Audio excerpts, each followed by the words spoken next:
Episode की शुरुआत में हम एक चर्च के बाहर किसी ब्लैक कोट पहने आदमी को सीढ़ियों से उतरता हुआ देखते हैं और उसके साथ साथ हम बैकग्राउंड में दो लोगों को एक दूसरे से ये प्रॉमिस करते हुए भी सुनते हैं कि जब वो दोनों 10 साल बाद एक दूसरे से मिलेंगे तो वो एक दूसरे के काबिल बनकर ही मिलेंगे और वो लड़का अपनी फ्रेंड के लिए फायरवर्क मेकर बनेगा और उसे न्यू ईयर्स ईव पर अपने फायरवर्क शो से सरप्राइज भी करेगा। जिसके बाद अब सीन शिफ्ट होता है जून 2013 में और हम देख पाते हैं एमे अहीरा नाम की एक लड़की को जिसे कुछ बच्चे मिलकर बुली कर रहे होते हैं क्योंकि एमे अहीरा के नाम का मतलब था बारिश और वहाँ के लोग बारिश को कुछ ज्यादा पसंद नहीं करते थे और उन्हें लगता था कि उनके स्कूल पर भी बारिश इसीलिए आती है क्योंकि उनके साथ एमे अहीरा नाम की लड़की पढ़ती है। और यहाँ हम ये जान पाते हैं कि एमे असल में बहुत ही शांत और बहुत सेंसिटिव लड़की थी जो कि किसी से बात नहीं करती थी और उसे हमेशा बस यही डर लगा रहता था कि उसे कोई भी पसंद नहीं करता है और कोई भी उसे अपने आसपास भी नहीं चाहता है। लेकिन जब वो स्कूल के एग्जिट पर बारिश के रुकने का वेट कर रही होती है ताकि वो अपने घर जा सके तभी उसके पास आता है टाइयो नाम का एक लड़का जो कि एक्साइटमेंट में एमी से उसका नाम पूछता है और कहता है कि वो एमी अहीरा है ना जिसने अभी अभी स्कूल ज्वाइन किया है। और जब टाइयो उसे अपना नाम बताता है तो एमी उसके नाम का मीनिंग सोचने लग जाती है क्योंकि टाइयो के नाम का मीनिंग था सन यानी कि उन दोनों के नाम ही स्काई से रिलेटेड थे और वो दोनों ही एक दूसरे से जुड़े हुए थे। जिसके बाद टाइयो अपना रेड अम्ब्रेला एमे को ऑफर करता है और कहता है कि वो दोनों उस अम्ब्रेला से बस स्टैंड जा सकते हैं और एमे भी इस बात पर हाँ कर देती है। जहाँ रास्ते में टाइयो उसे अपने अम्ब्रेला के बारे में बताता है कि ये अम्ब्रेला उसे उसकी मॉम ने दिया था मरने से पहले। जो सुनकर एमे कुछ भी रिएक्ट नहीं करती है और अब वो बस स्टैंड पर भी पहुंच चुके थे जहाँ टाइयो उसे एक बात और बताता है और कहता है कि उन दोनों ने एक ही रेड अम्ब्रेला के नीचे उस बारिश को सरवाइव किया है तो वो दोनों डेस्टिनी की एक रेड स्ट्रिंग से जुड़ गए हैं यानी कि उन दोनों की डेस्टिनी और उन दोनों की किस्मत एक दूसरे से जुड़ गई है। जो सुनते ही एमे को टाइयो की बातें थोड़ी अजीब लगती हैं क्योंकि वो आज ही एमे से पहली बार मिला था और वो उससे ये सब कह रहा था जिसकी वजह से एमे भी उसे अनोइंग और क्रीपी कहकर वहाँ से बस में चढ़ जाती है। जिसके बाद हमें दिसंबर 2023 का सीन दिखाया जाता है जहां एमी पूरे 8 साल बाद अपने टाउन लौटती थी और वहां सबसे पहले उसकी मुलाकात होती है सुकासा से जो कि वहां अपने फ्लायर्स बता रहा होता है। उसके सारे फ्लायर्स हवा की वजह से इधर उधर उड़ने लग जाते हैं और जब एमी एक फ्लायर उठाकर देखती है तो असल में वो फ्लायर था न्यू ईयर पर होने वाले फायरवर्क शो का और उस शो की इंचार्ज थी आसना फैमिली जो कि असल में टाइयो का ही सरनेम था। अब यहाँ सुकासा अपनी कार से एमे और अपनी ग्रैंड माँ को घर ड्रॉप करता है और यहाँ वो लोग एमे के बारे में बात कर रहे होते हैं कि एमे टोक्यो की एक फेमस बेकरी में पैटिसरी की जॉब करती है। जो सुनकर एमे कुछ अजीब बिहेव करती है और वो अपना सामान रूम में शिफ्ट करने चली जाती है। अब यहाँ से हम वापस जून 2013 का सीन देखते हैं जहाँ एमे अपनी ग्रैंडमा को बता रही होती है कि आज उसे एक लड़का मिला था और वो उससे डेस्टिनी की बात कर रहा था। तो ग्रैंडमा एमे को समझाती है कि वो लड़का जरूर एमे को पसंद करता है और इसीलिए वो रोमांटिक वे में वो सब एमे को बोल रहा था और एमे ने उसे अनोइंग बोलकर गलत किया है तो उसे उस लड़के को सॉरी जरूर बोलना चाहिए और स्कूल में कुछ फ्रेंड्स भी बनाने चाहिए। पर एमी अपनी ग्रैंड माँ से कहती है कि उसे किसी भी फ्रेंड की ज़रूरत नहीं है क्योंकि असल में लोग खुद एमी से दूर रहते थे। जिसके अगले दिन जब एमी टाइयो को सॉरी कहने के लिए स्कूल के रेडियो रूम में जाती है जहाँ पर टाइयो अपना काम कर रहा होता है और जब एमी उसे कुछ कहने वाली होती है तभी अचानक से रेडियो ऑन हो जाता है और स्कूल के सारे बच्चे एमे को कुछ कन्फेस करते हुए सुन पा रहे थे और उन सबको लगता है कि जरूर एमे टाइयो से अपना लव कन्फेस करने वाली है और इसीलिए वो चिल्ला चिल्ला कर उसे चीयर्स करने लगते हैं। और एमे तो बहुत बड़ी इंट्रोवर्ट थी जिस वजह से वो एम्बैरेस्ड होकर स्कूल से ही भाग जाती है और बाहर बने गार्डन में अकेले बैठ जाती है। पर तभी वहाँ पर टाइयो आ जाता है जो कि एमे से सॉरी कहने आया था और उसे देखकर एमे भी खड़ी होकर उसे सॉरी कहती है। वहाँ से ये कहकर जाने लगती है कि अब तो उसे स्कूल और ये टाउन भी छोड़ना पड़ेगा क्योंकि अब किसी को भी वो अपना फेस नहीं दिखा सकती है। जिस पर टायो उसे शांत कराता है और कहता है कि वो तो बस एमे का फ्रेंड बनना चाहता है। जो सुनते ही एमे वहाँ से जाते जाते रुक जाती है और टायो से पूछती है कि वो उसका फ्रेंड क्यों बनना चाहता है, क्योंकि लोग तो एमे से बिल्कुल उसी तरह हेट करते हैं जिस तरह वो बारिश को हेट करते हैं, क्योंकि बारिश उनके लिए बहुत ज़्यादा इरिटेटिंग थी। तो टायो उससे कहता है कि उसे तो बारिश बहुत पसंद है, क्योंकि बारिश से ही उन्हें अपने आसपास बहुत सारी फ्लावर्स और प्लांट्स ब्लूम करते हुए दिख रहे थे और बारिश की वजह से ही उनके पीने का पानी भी मिलता है। यानी कि सबको बारिश की बहुत ज़्यादा ज़रूरत है और बारिश की ही तरह सबको एमे की भी ज़रूरत है, तो वो टायो की फ्रेंड तो बन ही सकती थी। पर ये सुनते ही एमे बस टायो को देखती ही रह जाती है, क्योंकि टायो पहला इंसान था जिसने एमे को इतना अच्छा फील करवाया था। और इसी वजह से एमे घर आकर भी इन सब बातों के बारे में सोच रही होती है और ये चीज़ ग्रैंडमा भी नोटिस कर रही थी कि एमे आज बहुत ज़्यादा खुश है। अब वापस से हमें दिसंबर 2023 का सीन दिखाया जाता है, जहां एमे ये सब याद कर रही होती है और वो टायो से इतने साल बाद मिलना भी चाहती थी, जहां उसकी ग्रैंड माँ भी उससे यही कहती हैं कि वो ज़रूर यहाँ न्यू ईयर ईव पर होने वाले फायरवर्क शो देखने के लिए जाए, क्योंकि वो इसी के लिए अपनी जॉब से आखिर छुट्टी लेकर आई है, क्योंकि वो फायरवर्क शो टायो करने वाला था। तो ये सुनते ही एमे थोड़ी दुखी हो जाती है और वो रास्ते में चलते चलते यही सोचती है कि आखिर उसे इतने सालों बाद टायो से मिलना भी चाहिए या नहीं,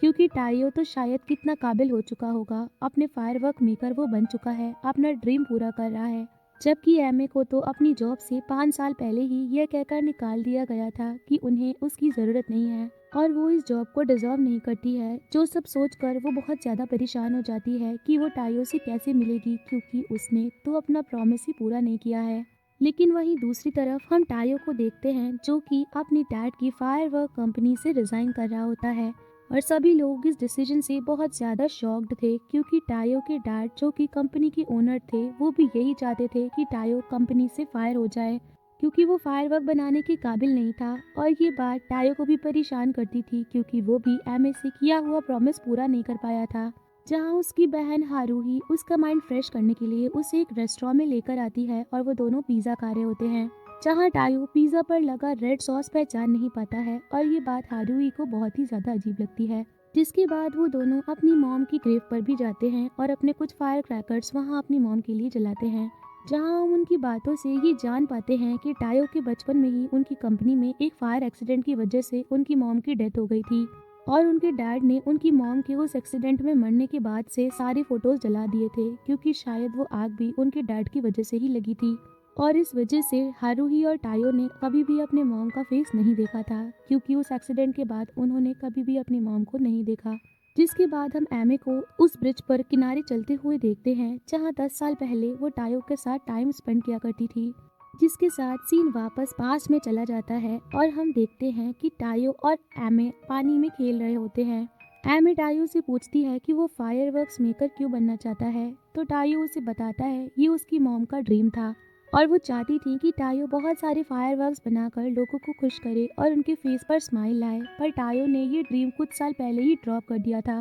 पर अब उसे रियलाइज हुआ कि उसे ये ड्रीम ड्रॉप नहीं करना चाहिए था, क्योंकि अब वो अपने फायरवर्क से एमे को स्माइल करते हुए देखना चाहता था। जो कहकर वो एमे के पास आता है और खुश होकर पानी में गिर जाता है, क्योंकि वो अपना ड्रीम वापस से स्टार्ट करने वाला था। जहाँ पर एमे उसे पानी से बाहर निकालती है और वो दोनों फायरवर्क्स के बारे में बात करने लग जाते हैं कि अगर कभी एमे टायो से अलग भी हो गई और भीड़ में खो गई, तो वो एमे को फायरवर्क्स की आवाज़ से ज़रूर वापस अपने पास बुला लेगा और उसे ढूंढ लेगा। जिस पर एमी भी बहुत खुश होकर स्माइल करने लग जाती है। सीन वापस से प्रेजेंट में आ जाता है, जहां टायो उसी ब्रिज के पास से गुजर रहा होता है और वहां उसे रेड अम्ब्रेला पकड़े हुए एक लड़की दिखाई देती है। उसे देखकर वो समझ जाता है कि जरूर वो एमे ही है और इसीलिए वो उसके पीछे जाता है। पर तब तक एमे बस में चढ़कर वहां से निकल जाती है और टायो उससे देखकर भी रोक नहीं पाता है। पर वो ये जरूर जान गया था कि 10 साल बाद एमे उनके टाउन में टायो के बने फायरवर्क्स देखने ही आई है। जहां हम पास में देख पाते हैं कि एमे टायो को अपने घर लेकर आती है और अपने हाथों से बनाई हुई पेस्ट्रीज भी उससे टेस्ट करवाती है,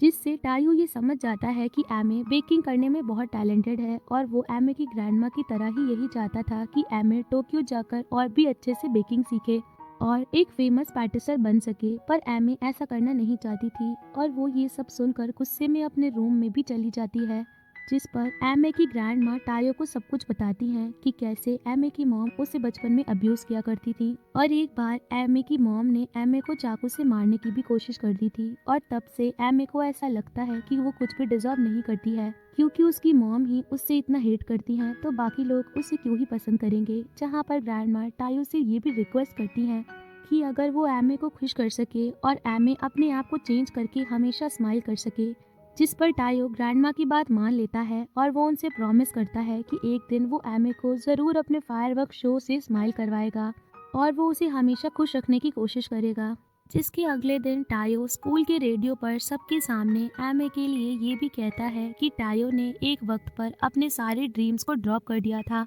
पर अब उसकी लाइफ में एक ऐसा इंसान आ चुका था जिसके लिए टायो अपने ड्रीम्स पूरा करना चाहता था,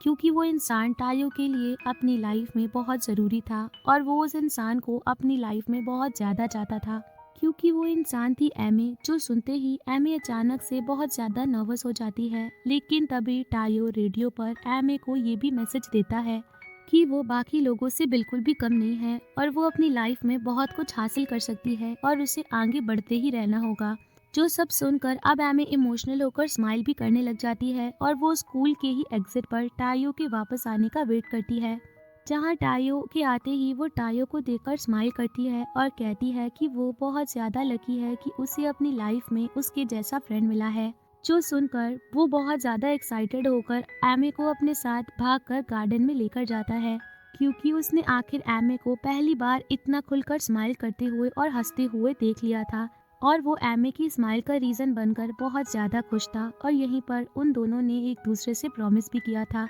कि अगले 10 साल बाद वो एक दूसरे को काबिल बनकर ही मिलेंगे और इसी के साथ वही फायरवर्क साथ में देखेंगे जो कि टायो ने बनाए होंगे और एमे भी अपनी पैटिसन बनने का ड्रीम को पूरा करेगी, ताकि वो और टायो प्राउड होकर एक दूसरे से मिल सकें। जिसके बाद अब सीन वापस से प्रेजेंट में आता है, जहाँ पर सुकासा एमे के पास एक वर्कशॉप में लोगों को बेकिंग सिखाने का ऑफर लेकर आता है, जिस पर पहले तो एमे मना ही कर रही होती है, लेकिन जब सुकासा उससे कहता है कि लोगों को एमे जैसे टैलेंट की ज़रूरत है तो एमे को टायो की कही हुई बात याद आ जाती है कि एमे को चेंज होना ही होगा और इसीलिए अब एमे वर्कशॉप के लिए हाँ कर देती है। वहीं दूसरी तरफ टायो की बहन हारुही को पता चल जाता है कि असल में टायो कलर ब्लाइंड था और उसे रेड कलर दिखाई नहीं देता था, यानी कि जिस दिन वो दोनों पिज़्ज़ा खाने गए थे तो कलर ब्लाइंड होने की वजह से ही वो रेड सॉस उसे नज़र नहीं आया था और यही वजह थी कि टायो अपनी जॉब से रिज़ाइन कर रहा था। पर उसके डैड भी इस डिसीजन से खुश नहीं थे, क्योंकि टायो बस अपनी आंखों का एक्सक्यूज़ देकर वो जॉब छोड़ रहा था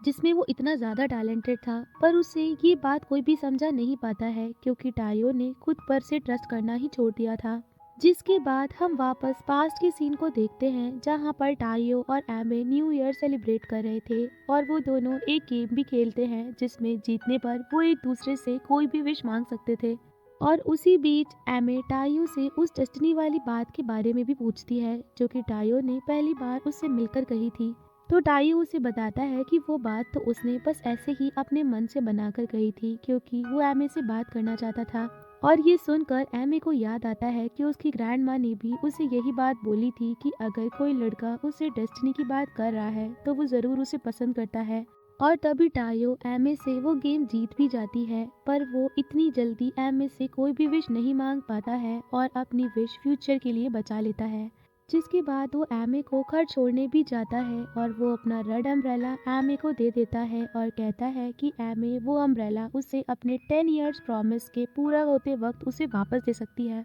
और इसीलिए एमे उस अम्ब्रेला को हमेशा आपके लिए अपने पास रख लेती है। जिसके बाद हम प्रेजेंट सीन को देखते हैं, जहाँ एमे बेकिंग वर्कशॉप में जा चुकी थी और वो लोगों को बहुत अच्छे से इंस्ट्रक्शंस दे रही होती है और हर एक टीम के पास जाकर उन्हें डिटेल सिखा रही होती है। लेकिन तभी अचानक से वो सब उसे याद आने लग जाता है जो उसके साथ टोक्यो में हुआ था, क्योंकि वहाँ उसे अपनी बेकिंग पर बहुत ज़्यादा बुली किया गया था और यही सब याद करके वो नीचे गिर जाती है और अब तो उसे अपनी मॉम भी हाथ में चाकू पकड़ी नजर आ रही थी, जिसकी वजह से वो ज़ोर ज़ोर से चिल्लाती है और वहीं बेहोश हो जाती है। जिसके बाद उसे जब होश आता है तो उसके सामने सुकासा बैठा होता है और एमे उसे सब कुछ सच बता देती है कि उसे 5 साल पहले ही जॉब से निकाल दिया गया था और इतने सालों से वो खुद को बस हेट ही कर रही थी, क्योंकि अब उसके पास जीने का कोई रीज़न नहीं बचा था। क्योंकि पहले उसे लगता था कि उसमें थोड़ा बहुत टैलेंट है बेकिंग करने का, पर अब उसे ये क्लियर हो चुका था कि दुनिया में उसके एग्जिस्टेंस की कोई वैल्यू ही नहीं है, और इसीलिए वो सब कुछ क्विट करना चाहती थी। और अब 2023 का आखिरी दिन यानी कि 31 दिसंबर आ चुका था। पर एमे न्यू ईयर से पहले ही वापस टोक्यो जाने वाली थी, और वो घर से निकलते वक्त ग्रैंडमा के लिए एक नोट भी छोड़ देती है, जिसमें कि वो सब कुछ लिखा हुआ था जो कि उसने बीते 5 सालों में एमे के साथ हुआ था, और वो इतने सालों में क्या फील कर रही थी। वो सब पढ़ने के बाद ग्रैंडमा सबसे पहले टायो को कॉल करती हैं, क्योंकि एमे ने टायो के लिए वो अम्ब्रेला भी छोड़ा था जो कि एमे उसे प्रॉमिस पूरा होने से पहले ही दे रही थी। क्योंकि वो तो टायो के लिए कुछ नहीं बन पाई थी, लेकिन फिर भी टायो तो उससे मिलना चाहता था, और इसीलिए जब उसे पता चलता है कि एमे रात की बस से जाने वाली है, तो वो जल्दी से एमे को रोकने के लिए चला जाता है। पर रास्ते में न्यू ईयर की वजह से बहुत ज़्यादा भीड़ थी, और जिस जगह से एमे बस में चढ़ने वाली थी वहाँ भी बहुत सारे लोग 12 बजे की काउंटडाउन कर रहे थे, जिसकी वजह से टायो एमे को देख तो लेता है, पर वो उसे आवाज़ लगाने के बाद भी वो उसे नहीं सुन पाती है, क्योंकि वहाँ लोगों का बहुत ज़्यादा शोर था, और तभी एमे की बस भी आ चुकी थी। लेकिन टायो को अपनी वो बात याद आती है जो कि उसने एमे से प्रॉमिस के टाइम कहा था कि अगर कभी दोनों एक दूसरे से अलग हो जाएं तो टायो उसे अपने फायर क्रैकर्स की आवाज़ से बुला लेगा। और टायो अब ऐसा ही करता है, और उसकी पॉकेट में पड़े फायर क्रैकर्स को जलाकर फेंकता है, जिसकी आवाज़ से एमे को भी समझ आ जाता है कि ये इशारा असल में टायो का ही है, और इसीलिए वो बस में नहीं चढ़ती है। और अब टायो उसके सामने आ जाता है, और तभी आसमान में भी फायरवर्क्स शुरू हो जाते हैं, यानी कि उनके 10 साल बाद साथ में फायरवर्क्स देखने का प्रॉमिस तो डेस्टिनी की वजह से पूरा हो चुका था। और अब टायो एमे के सामने जाकर उससे कहता है कि एमे को सॉरी फील करने की कोई भी ज़रूरत नहीं है, क्योंकि टायो भी अपना प्रॉमिस पूरा ही नहीं कर पाया है, क्योंकि वो कलर ब्लाइंड है। पर वो अपने ड्रीम से गिव अप नहीं करेगा, क्योंकि उसे रियलाइज़ हो चुका है कि उसे अब भी एमे को खुश रखने के लिए फायरवर्क्स बनाने हैं, फिर भले ही उसे रेड कलर क्यों ना दिखता हो। जिसके बाद वो एमे को समझाता है कि उसे गिव अप करने की कोई ज़रूरत नहीं है, क्योंकि अब वो उसके साथ है।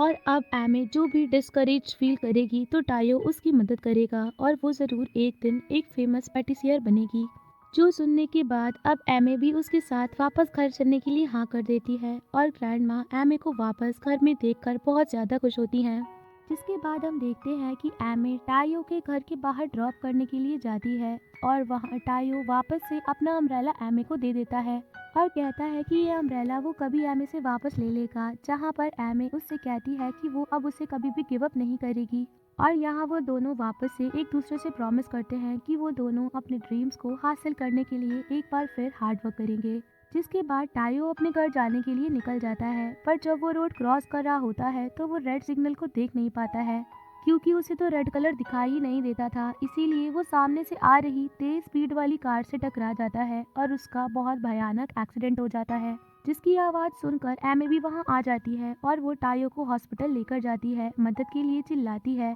पर उस रास्ते पर बारिश होने की वजह से कोई भी इंसान नहीं था, और तभी एमे के सामने आता है एक ब्लैक सूट पहने हुए आदमी, और वो एमे को अपना नाम कुसाका बताता है। वो कहता है कि वो असल में टायो का गाइड है, और वो टायो को ले जाने के लिए आया है। जो सुनकर एमे उससे कहती है कि वो टायो को हॉस्पिटल ले जाने में उसकी मदद करे, जिस पर कुसाका उससे कहता है कि वो टायो को बचा सकता है, पर उसके बदले एमे को उसकी एक डील एक्सेप्ट करनी होगी। उस टाइम एमे इतनी ज़्यादा डरी हुई थी कि वो टायो को बचाने के लिए कुछ भी करने के लिए तैयार थी, और इसीलिए वो कुसाका को डील के लिए हाँ बोल देती है। और अब टायो को हॉस्पिटल में एडमिट किया जाता है, जहां एमे अकेली बाहर बैठी होती है, और तभी कुसाका अपनी पार्टनर चियाकी के साथ वहां आता है,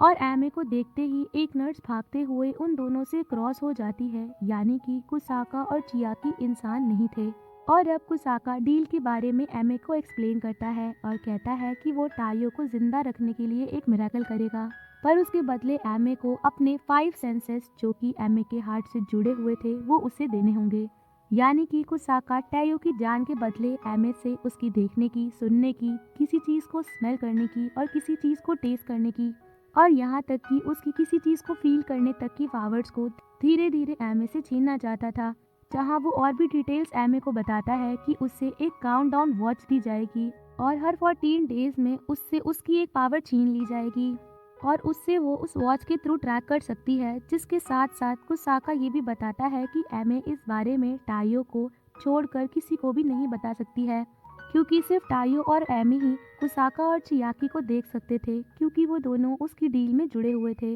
और अगर एमे ने किसी और को ये सब बताने की कोशिश की तो टाइयो और एमे दोनों की ही जान जा सकती थी। यानी कि एमे 3 मंथ्स में अपने सारे सेंसेस खोने वाली थी और उसके बाद शायद वो अकेले बिना इन सभी सेंसेस के भी मरने वाली थी, और वो इस बारे में किसी को कुछ भी बता भी नहीं सकती थी। लेकिन फिर भी एमे अपनी जान की बिल्कुल भी परवाह किए बिना कुसाका को इस डील के लिए हाँ कर देती है। और इन 3 मंथ्स में चियाकी एमे का ध्यान रखने वाली थी, जहां हम देख पाते हैं कि कुसाका की डील को एक्सेप्ट करते से ही टाइयो की सर्जरी भी सक्सेसफुल हो जाती है और अब वो डेंजर से बाहर था। जहां पर चियाकी एमे से अकेले में बात करती है और उससे पूछती है कि उसने अपने बारे में सोचे बिना डील के लिए हाँ क्यों किया। तो एमे उसे सब कुछ बताती है कि टाइयो उसके लिए बहुत ही स्पेशल है, क्योंकि भले ही एमे ने उसे आज एक नई जिंदगी दी हो, पर टाइयो वो इंसान था जिसने एमे को कई बार जीने की वजह दी थी और उससे ये फील करवाया था कि उस दुनिया में एमे की एग्जिस्टेंस बहुत स्पेशल है। और अब उसके लिए पहले ही वो बहुत कुछ कर चुका था, जिसके रिपे में एमे कुछ करना चाहती थी। यहाँ हम ये भी देख पाते हैं कि असल में टाइयो ने पहली बार एमे को फायरवर्क शो में देखा होता है और वो एमे के स्कूल में एडमिशन लेने से पहले से ही उसे पसंद करता था और वो उसे बस एक बार स्माइल करते हुए देखना चाहता था। जहाँ अब उसे होश भी आ जाता है और उसके सामने ही एमे होती है, जो कि टाइयो को देखकर बहुत खुश होती है। और टाइयो भी उसे बताता है कि अब उसे बिल्कुल भी पेन फील नहीं हो रहा है, जैसे कि वो किसी मिरेकल की वजह से ठीक हो गया हो। और यहाँ अब टाइयो की फैमिली भी कुछ ही देर में वापस आने वाली थी, तो एमे अपने घर के लिए वहाँ से निकल जाती है। पर टाइयो उसे जाने से पहले एक बार रोक लेता है और कहता है कि जब उन्होंने एक बार न्यू ईयर साथ में सेलिब्रेट किया था,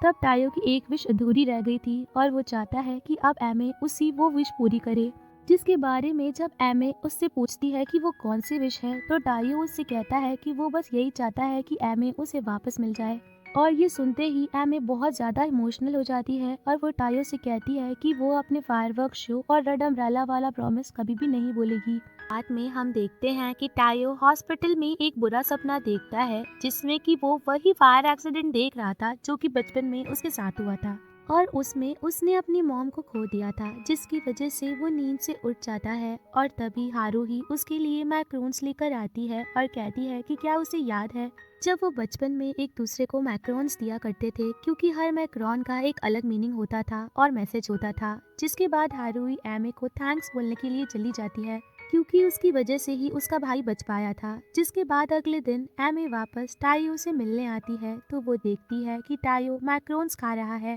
और उसे देखकर टाइयो उसे भी अपने हाथों से एक मैक्रोन खिलाने के लिए ऑफर करता है, पर एमे उसके हाथ से वो मैक्रोन अपने हाथ में लेकर खुद ही वो खा लेती है। और उसे खाते ही उनकी पुरानी यादें ताज़ा हो जाती हैं, क्योंकि पहले भी वो दोनों इसी तरह साथ में मैक्रोन्स खाया करते थे और वो यादें एमे के लिए बेस्ट मेमोरीज थी। यहाँ टाइयो एमे से ये भी कहता है कि अब तो एमे उनकी सिटी में ही आ गई है, जिसका मतलब है कि वो दोनों जब चाहे तब एक दूसरे से मिल सकते हैं। और तभी अचानक टाइयो का ध्यान चियाकी पर जाता है, जो कि दूर से उन दोनों को देख रही थी, पर उसे देखकर एमे चियाकी को कवर करके खड़ी हो जाती है और टाइयो से बात करने लगती है, जिसकी वजह से चियाकी भी वहाँ से गायब हो जाती है। और अब हम देखते हैं कि एमे अपने रूम में बैठकर बस यही सोच रही होती है कि उसे टाइयो के हाथों से वो मैक्रोन खाना चाहिए था। और तभी वहाँ चियाकी आती है, जो कि एमे से कहती है कि उसे टाइयो के हाथ से ही मैक्रोन खाना चाहिए था और वो बस देखना चाहती थी कि आखिर वो लड़का दिखता कैसा है, जिसके लिए एमे ने अपना हार्ट को सैक्रिफाइस कर दिया था। जिसके साथ साथ हम ये भी जान पाते हैं कि असल में एमे ने कुसाका से जो डील करी थी, उसमें तो टाइयो को सब कुछ वो बता सकती थी और कुसाका और चियाकी टाइयो को भी नजर आ सकते थे, पर एमे टाइयो को ये सब बताना नहीं चाहती थी और ना ही वो ये चाहती थी कि वो दोनों टाइयो के सामने आए, क्योंकि अगर टाइयो को ये सब पता चलता तो वो हमेशा खुद को ही ब्लेम करता रहता कि उसकी वजह से एमे ने अपने आप को सैक्रिफाइस किया। जिसके बाद हम देखते हैं कि एमे चियाकी से एक और सवाल करती है और पूछती है कि अगर उसके सेंस ऑफ टेस्ट यानी कि किसी भी फूड को टेस्ट करने की पावर चली जाएगी तो क्या वो अपनी जॉब भी नहीं कर पाएगी, क्योंकि उसका तो काम ही स्वीट्स बनाना था और उसे तो पैटिसियर बनना था। जिस पर चियाकी थोड़ा दुखी होकर उसे हाँ में जवाब देती है, क्योंकि ऐसा सच में होने वाला था और अगर एमे स्वीट टेस्ट ही नहीं कर पाएगी तो वो उन्हें परफेक्ट बनाएगी कैसे। और उसे ये भी याद आ रहा था कि उसने तो बचपन से ही स्वीट्स बनाना सीखा था ताकि वो अपनी मॉम को अच्छी अच्छी स्वीट्स खिलाकर खुश कर सके, और यही सब सोचने की वजह से उसे नींद भी नहीं आ रही होती है। इसीलिए वो टायो को मैसेज कर देती है और वो दोनों एक दूसरे से बात करने लग जाते हैं।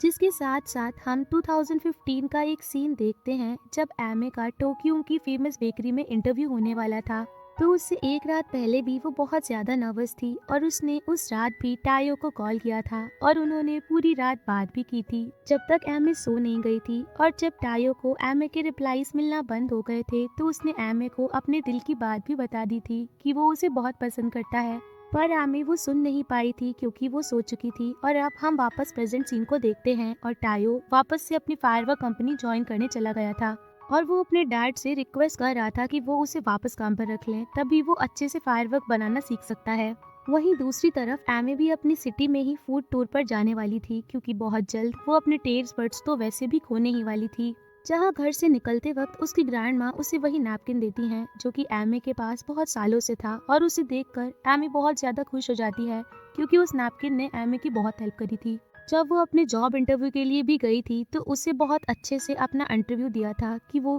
कैसे अपनी मॉम के लिए पैटिसियर बनना चाहती थी ताकि जब भी उसकी मॉम उसके हाथों की बनी स्वीट्स खाएं तो उनकी आंखों में खुशी के आंसू हों, क्योंकि उसने अपनी मॉम के लिए ही ये पैशन सेलेक्ट किया था। जिसके बाद हम देखते हैं कि एमे सिटी की हर रेस्टोरेंट का फूड ट्राई करने निकल जाती है और इतना टेस्टी खाना खाकर वो बहुत ज्यादा खुश भी थी। और वहीं उसे मिलता है सुकासा जो कि एमे को समझाता है कि अगर सच में एमे अपने ड्रीम को ड्रॉप करने वाली है तो उसे एक बार फिर सोच लेना चाहिए, क्योंकि सुकासा भी अपने सॉकर प्लेयर ड्रीम को ड्रॉप करके अभी तक रिग्रेट कर रहा था और वह नहीं चाहता था कि एमे भी अपने फ्यूचर में किसी बात को लेकर कभी रिग्रेट करे। ये सब सुनकर एमे को अचानक याद आता है कि जब टायो ने उसे जॉब इंटरव्यू से पहले मैक्रोन्स गिफ्ट किए थे उस वक्त एमे को कुछ मैक्रोन्स का मैसेज नहीं पता था और वो दोनों बस उस टाइम मैक्रोन्स एंजॉय कर रहे थे और टायो भी उसे कुछ कह नहीं पाया था। पर इंटरव्यू के लिए टोक्यो जाने से पहले एमे ने अपनी ग्रैंडमा को फोन करके उसके बारे में पूछ लिया था और उसे पता चल गया था कि असल में मैक्रोन्स देने का मतलब ये था कि वो इंसान आपके लिए डीप फीलिंग्स रखता है और वो इंसान आपको जिंदगी में आगे बढ़ते हुए देखना चाहता है। जो सुनते ही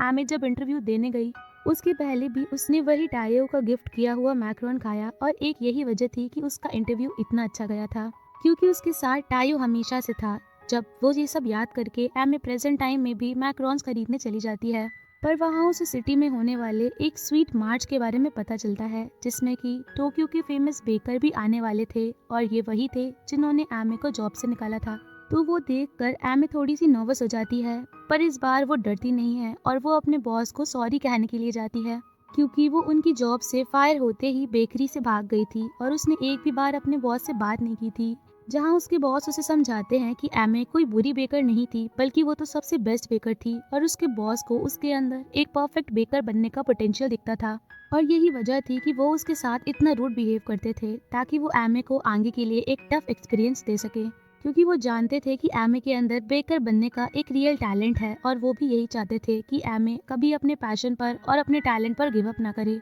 जो सुनते ही एमे बहुत ज्यादा शॉक्ड रह जाती है और उसे अब समझ आ रहा था कि उसने खुद को ही इतना अंडर एस्टिमेट कर लिया था कि वो अपने टैलेंट तक पर शक कर रही थी। और असल में तो टायो और सभी लोग यही चाहते थे कि एमे एक बहुत बड़ी पैटिसियर बने। वहीं दूसरी तरफ हम देखते हैं कि टायो टीवी पर एक न्यूज देख रहा होता है और वो न्यूज फायर एक्सीडेंट की थी जिसकी वजह से उसे भी अपने बचपन का वो फायर एक्सीडेंट याद आने लग जाता है और उसे ये भी डाउट था कि उसके डैड की गलती की वजह से तो कभी आग लग ही नहीं सकती थी क्योंकि वो तो इतने सालों से फायरवर्क्स बना रहे थे। जिससे कि अब वो अपने डैड से इस बारे में बात करने चला जाता है और वो अपने डैड से पूछ भी लेता है कि क्या उसकी गलती की वजह से उसकी मॉम मरी है। तो अब टायो के डैड को उससे सारा सच बताना ही पड़ता है कि बचपन में टायो ही था जो कि बिना किसी रीजन की परमिशन लिए एक्सप्लोजिव्स के पास चला गया था और उनकी कंपनी में आग लग गई थी जिसकी वजह से टायो की मॉम उसे बचाने के लिए आग में चली गई थी और उनकी वजह से टायो तो बच गया पर टायो की मॉम की डेथ हो गई। यानी कि टायो की मॉम के सैक्रिफाइस की वजह से ही टायो को जीने का एक और मौका मिल पाया था और उसके डैड ने उसकी मॉम की सारी फोटोज इसीलिए जलाई थी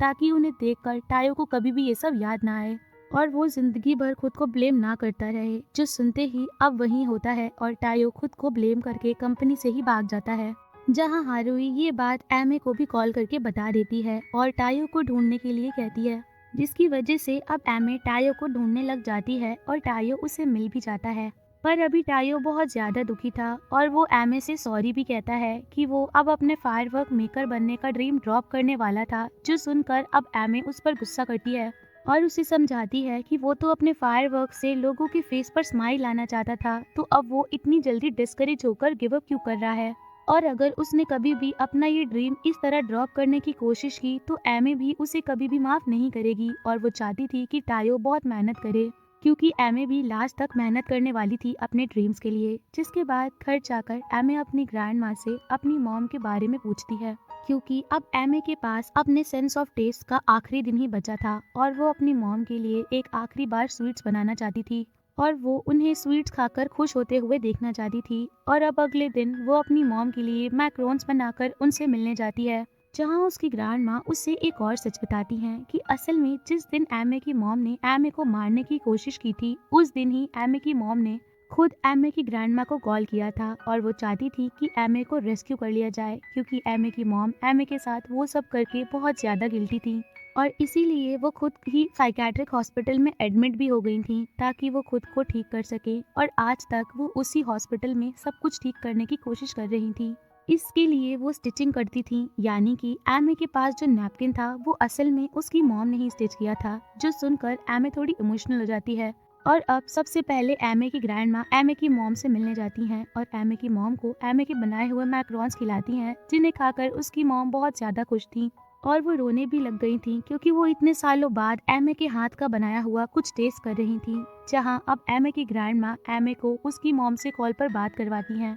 और एमे की मॉम एमे से बात करके बहुत ज्यादा इमोशनल होती हैं और वो उसे सॉरी भी कहती हैं, क्योंकि उसने एमे के साथ कभी अच्छा बिहेव नहीं किया था। और अब वो चाहती थी कि एमे अपनी स्वीट से हर इंसान के फेस पर स्माइल लेकर आए और वो हमेशा आगे बढ़ती रहे, जहाँ वो एक दूसरे से बात करके बहुत रोते भी हैं। और अब एमे समझ चुकी थी कि वो अपने पैटिसर बनने का ड्रीम को ड्रॉप आउट नहीं कर सकती थी, क्योंकि उसके साथ साथ बहुत लोगों की होप्स एमे से जुड़ी हुई थी। जिसके बाद हम देखते हैं कि अब टायो भी अपने डैड के पास आता है और वो अपने डैड से रिक्वेस्ट करता है कि वो फायरवर्क से स्टार बनना सीखना चाहता है और वो एक बेस्ट फायरवर्क शो करना चाहता है। वहीं दूसरी तरफ एमे भी पूरी रात जागकर एक लास्ट बार बेकिंग करती है और वो टायो के लिए अपने बेस्ट मैक्रोन्स बनाती है। अब अगले दिन सुबह होने पर एमे के पास सिर्फ 8 मिनट बचे थे अपने टेस्ट खोने के लिए और इसीलिए उसने टायो को वही लेक साइड मिलने बुलाया था, जहां वो बहुत सालों पहले जॉब इंटरव्यू के दिन मिले थे। और अब एमे अपने हाथों से बनाए हुए मैक्रोन्स टायो को खिलाती है